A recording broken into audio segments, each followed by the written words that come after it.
जय हिंद प्यारे साथियों, बहुत बहुत स्वागत करता हूं आप लोग अपने चैनल वैकेंसी पॉइंट पर। दोस्तों बात करेंगे यूपी पुलिस कांस्टेबल 2024 की भर्ती में जितनी भी अपडेट्स हैं उन सभी को इस वीडियो में मैं डिस्कस करने वाला हूं। सारे पॉइंट्स मैंने थंबनेल पे लिख रखे हैं और कुछ मुद्दे हैं जो कि इन भर्तियों पर भी बात करेंगे जो कि नई वैकेंसियाँ हैं। आपके जो भी मुद्दे हैं आप कमेंट करके ज़रूर बताएं कि आपके क्या मुद्दे हैं, और ख़ासकर जो भी कैंडिडेट्स मेरी वीडियोस देख रहे हैं वो पहली बात तो इस वीडियो को शेयर कर दें, और दूसरी चीज़ ये कि वो चैनल को भी सब्सक्राइब कर लें। टेलीग्राम और इंस्टाग्राम को भी ज्वाइन करना चाहें तो कर सकते हैं, वहाँ पर भी मैं सारी अपडेट्स शेयर करता रहता हूँ। लिंक मैं आपको डिस्क्रिप्शन बॉक्स में दे दूँगा। हर एक मुद्दे की बात करेंगे। सबसे पहले यूपी कांस्टेबल में एज रिलैक्सेशन के लिए जो कोर्ट में रिट गई है उसका लेकर अभ्यर्थियों में बहुत ज़्यादा सवाल उठ रहे हैं कि आखिर क्या होगा, आयु सीमा में छूट मिलेगी या नहीं मिलेगी, क्योंकि एग्ज़ाम डेट को 17 और 18 तारीख को आपको पता है कि एक नोटिस वायरल होने की वजह से अभ्यर्थियों में बिल्कुल घमासान मच गया।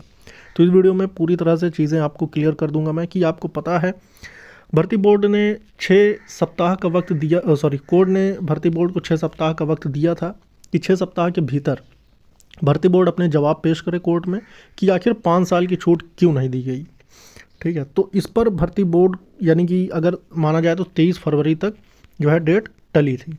लेकिन आपको बता दें कि अगर 17 तारीख को डेट अनाउंस होने जा रही है, 17 और 18, तो आप ये बात जान लें कि इसकी सुनवाई उससे पहले होनी है, और ये भर्ती बोर्ड को मौका दिया गया था। इसका मतलब कि वो इतने दिन के भीतर अपने जवाब को कोर्ट में पेश करे, तो उसी अकॉर्डिंग भर्ती बोर्ड अपने जवाब भी पेश करेगा और उस पर क्लियर किया जाएगा कि आखिर छूट मिलेगी या फिर नहीं मिलेगी।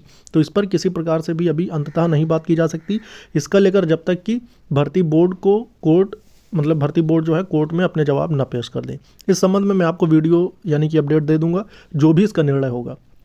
दूसरी चीज़ ये है कि सभी राज्यों से जो भी आरटी संदेश भेजे गए थे, यानी कि जो उनके एग्ज़ाम सेंटर्स के जो डिटेल्स मांगे गए थे भर्ती बोर्ड को, तो सभी ने अपने अपने रिप्लाई भेज दिए हैं। ठीक है, अब लेकिन भर्ती बोर्ड ने उनसे फिर से इस बारे में जानकारी प्राप्त करने की कोशिश की है कि वो इन दिनों में अपने सारे जो हैं चीज़ें क्लियर करके सभी डीएम या कप्तान इस चीज़ को क्लियर करें। जैसे कि अभी हाथरस की एक नोटिस वायरल हुई थी जहाँ पर 49 सेंटर्स बनाने की बात कही गई है। ठीक है, तो चीज़ें आप समझें कि पूरी तरह से तैयारी डन है। अब ये एग्ज़ाम डेट कभी भी अनाउंस कर सकता है भर्ती बोर्ड, यानी कि हर ज़िले में 75 ज़िले हैं, जिस जिस ज़िले में भी एग्ज़ाम कंडक्ट कराने की कोशिश है भर्ती बोर्ड की, उन सभी ज़िलों से पूरी तरह से डाटा क्लियर होने पे यानी कि 2 से 4 दिन का समय लग सकता है, और हो सकता है कि ये 1 फरवरी तक आपकी एग्ज़ाम डेट जो है अनाउंस कर दी जाए ऑफिशियली।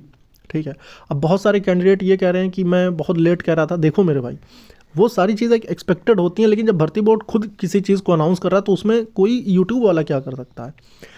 तो ये बात जान लो कि अगर ये चीज़ें ऐसी हैं कि जैसे कि अभी तक सामने आया है, तो इस अकॉर्डिंग अगर देखा जाए तो एग्ज़ाम डेट फरवरी में निश्चित हो सकता है। और इस हवाले से कुछ जानकारी मुझे और प्राप्त हुई है, वो ये है मेरे भाई कि आपको पता है कि 60,000 पदों पर वैकेंसी आई हुई है। ठीक है, 60,000 पदों की ये जो वैकेंसी है इसको चुनाव से पहले ही क्लियर करके इसके नियुक्ति पत्र बांटे जाएंगे, और ये एक बहुत बड़ा मुद्दा है, और इसीलिए भर्ती बोर्ड बहुत ज़्यादा बिजी है। दूसरी वैकेंसी आपके सामने है जो कि कुल 2400 पोस्ट पर है, जो कि रेडियो संवर्ग वाली है। उसके भी एग्ज़ाम डेट शुरू हो चुके हैं। 29 तारीख से लेकर 8 फरवरी तक आपके एग्ज़ाम कंडक्ट कराए जा रहे हैं, जो कि एक ऑनलाइन मोड एग्ज़ाम होगा।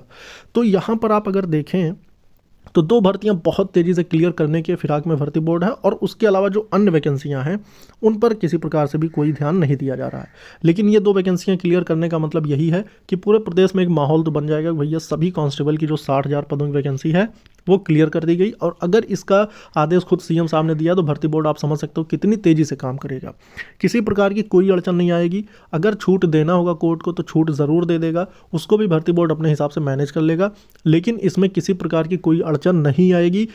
कितना ही कुछ भी हो जाए, ये भर्ती बहुत तेज़ी से क्लियर होगी। अगर 17 से 18 के बीच में इसका एग्ज़ाम कंडक्ट हो गया तो आप ये बात जान लो मेरे भाई कि आपका मार्च में जो है इसका फिजिकल करा के, और मार्च के लास्ट तक आपका फाइनल मेरिट चयन घोषित कर दिया जाएगा, क्योंकि अप्रैल में ही आपका चुनाव है। ठीक है, तो बहुत तेज़ी से काम हो रहा है। बिल्कुल आप अपने समय को, एक एक मिनट को कीमती समझें और अच्छे से तैयारी में लगे रहें, और चुनाव से पहले ये भर्ती पूरी तरह से क्लियर होगी। और रही बात यूपीएसआई, पीएससी, फायर, जेल, इन सभी की अगर वैकेंसी आ भी जाती है तो इनका प्रोसेस चुनाव के बाद ही क्लियर होगा, लेकिन इसकी वैकेंसी आनी बहुत ज़रूरी है दोस्तों। लाखों अभ्यर्थी ओवरेज हो रहे हैं, इसके लिए मैंने आवाज़ उठाना शुरू कर दिया है। आज भी मैं कुछ प्रोसेस कर रहा हूँ, आप सभी लोग सपोर्ट सहयोग करते रहो, जिससे कि हर तरह की अपडेट आप तक मैं पहुँचाता रहूँ और चीज़ों में आप शामिल होते रहें, क्योंकि ये वैकेंसियाँ बहुत इंपॉर्टेंट हैं। तो आप लोगों के लिए यही वीडियो मैं, क्योंकि इसमें सारी चीज़ों का मैंने निचोड़ आपको बता दिया है, बिल्कुल परेशान ना हो, आप लोग सपोर्ट सहयोग करते रहो। इस वीडियो में था दोस्तों। जय हिंद, जय भारत।